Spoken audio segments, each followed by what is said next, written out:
Anime, my unique skill makes me op even at level 1.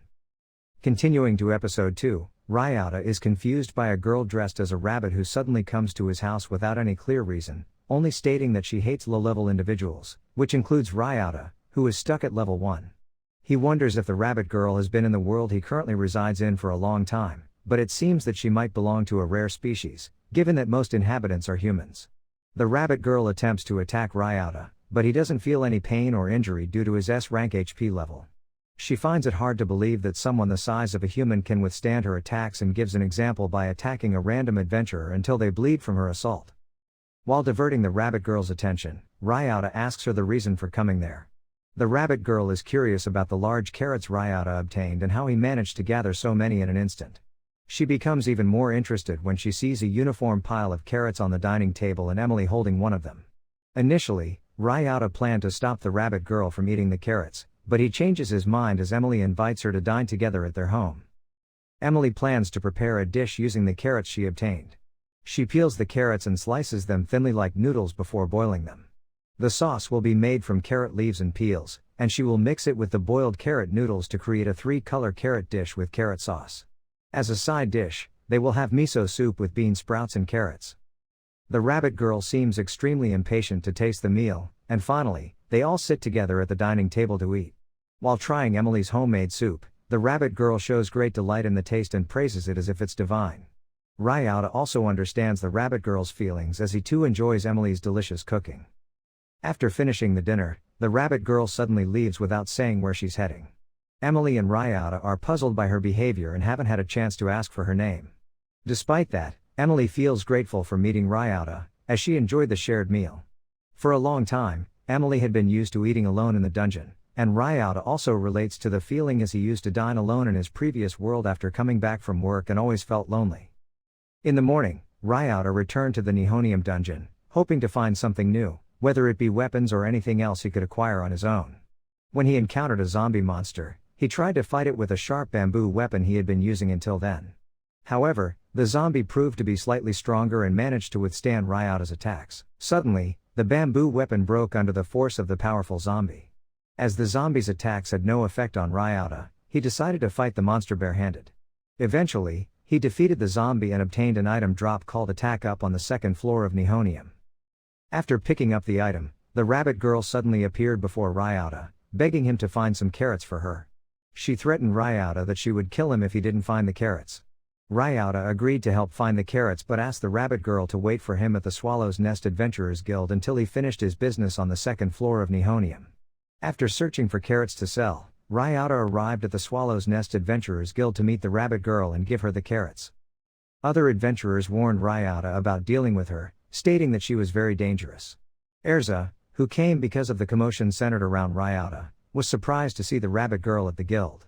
Erza explained to Ryota who the rabbit girl was. Her name was Callous Leader Eve, a powerful adventurer with extraordinary abilities.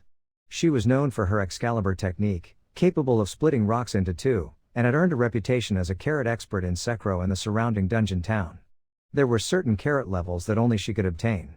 Her slogan was death or carrots, meaning she wouldn't hesitate to kill someone if they gave her carrots she didn't like. Since the carrots obtained by Ryota were even higher level than Eve's, Erza dared to raise the price to twice as much, specifically for Ryota's carrots. The Swallow's Nest Guild would do anything to get them and was willing to pay 15,000 pilo per carrot. With normal calculations, if Ryota got 30 carrots in just one day, he could earn 450,000 pilo in a short time. When Eve asked for the last carrot to take home, Ryota couldn't give it to her because it had already been bought by the Swallow's Nest Guild. Angry at not receiving the carrot, Eve attacked Ryota. However, due to his increased physical strength, Ryota could now withstand her attacks, and he promised to give her carrot the next day. Ryota and Emily had just finished hunting carrots on the 2nd floor, carrying a bag full of them. However, Ryota heard the cries of other adventurers who were battling a drowsy slime. A male and female adventurer looked extremely exhausted while fighting the slime. Curious, Ryota tried to observe them from a distance to see if they were alone or if there were others with them.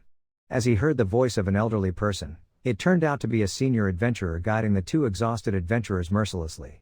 They had been deprived of sleep for 2 days and were not allowed to rest, as the cruel senior believed it would make them grow stronger. Witnessing this treatment reminded Ryota of his past job when he was alive, where he was always given impossible tasks, no rest breaks, and no leaving early, making him regret the situation. Emily, curious about Ryata's observation, tried to inquire, but Ryata chose to divert the conversation to avoid suspicion. Emily then invited Ryata to have lunch inside the dungeon. The enticing food prepared by Emily attracted Eve, who arrived shortly after to join them for the meal.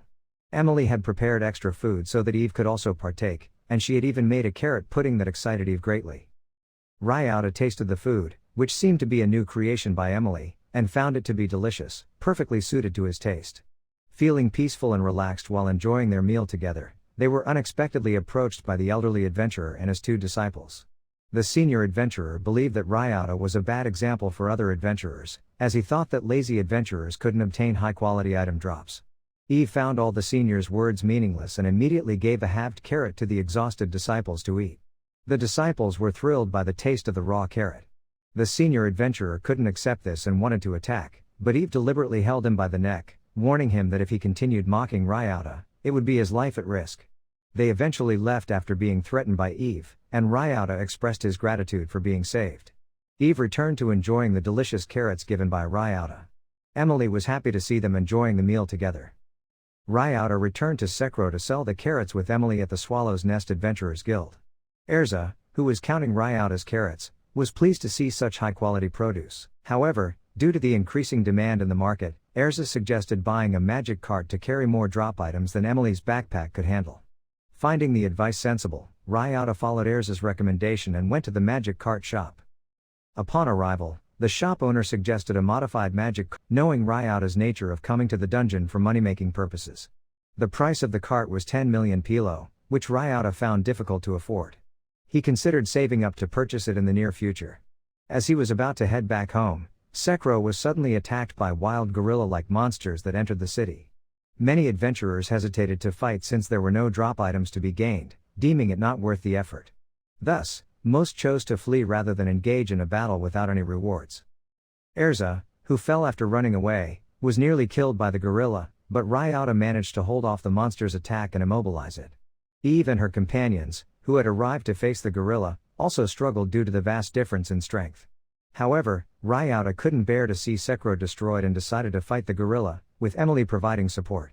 As the gorilla was about to strike Ryata with a large rock, Emily acted as a decoy, drawing its attention, and Eve and her team attacked, breaking the rock it held. Spotting an opportunity to strike, Ryata leapt at the gorilla's face and delivered a powerful punch to defeat it. The city's residents were saved by Ryata's swift and decisive attack. Erza thanked him for saving the city. After the battle, Ryata heard a drop item falling from the gorilla. He asked Emily if wild monsters don't usually drop items, and Emily confirmed that they generally don't. However, Ryata was convinced that the gorilla dropped something. When he examined the item drop, he was extremely surprised. What exactly was the item dropped by the gorilla? We'll have to wait for the next episode to find out. This is the end of episode 2. Thank you so much for watching. Don't forget to subscribe so you won't miss part 3 of this series recap.